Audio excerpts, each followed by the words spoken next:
সম্প্রতি বাংলাদেশে মুসলিমরা হিন্দু মন্দিরে হামলা করে প্রতিমা ভাঙচুর করেছে এমন অভিযোগ তুলে একটি ভিডিও ইন্টারনেটে ছড়িয়ে পড়ে। এই দাবি ভারতের কিছু গণমাধ্যমেও প্রচারিত হয়।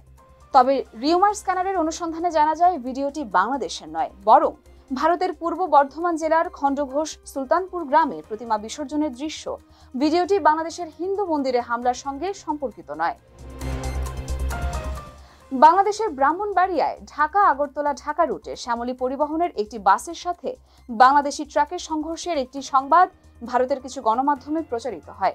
আরও দাবি করা হয়, শ্যামলী পরিবহনের বাসে থাকা ভারতীয় যাত্রীদের স্থানীয়রা প্রাণনাশের হুমকি দেয় এবং ভারত বিরোধী স্লোগান দেয়।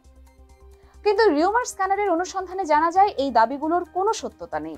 ইচ্ছাকৃতভাবে নয়, দুর্ঘটনাটি মূলত ওভারটেকিং এর কারণে ঘটেছিল।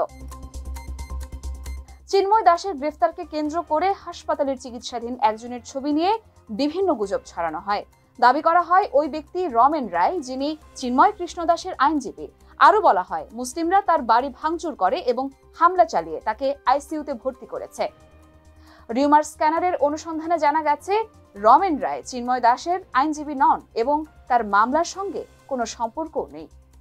প্রকৃতপক্ষে 25শে নভেম্বর শাহবাগে চিন্ময় দাসের গ্রেফতার বিরোধী সনাতন ধর্মাবলম্বীদের কর্মসূচিতে দুর্বৃত্তদের হামলায় রমেন রায় আহত হন, তবে তার বাড়ি ভাঙচুরের খবর বা প্রমাণ পাওয়া যায়নি। বাংলাদেশে যে কোনো সময় জঙ্গি হামলা হতে পারে জানিয়ে যুক্তরাজ্য ভ্রমণ সতর্কতা দিয়েছে দাবিতে একটি তথ্য ভারতীয় কিছু গণমাধ্যমে প্রচারিত হয়েছে।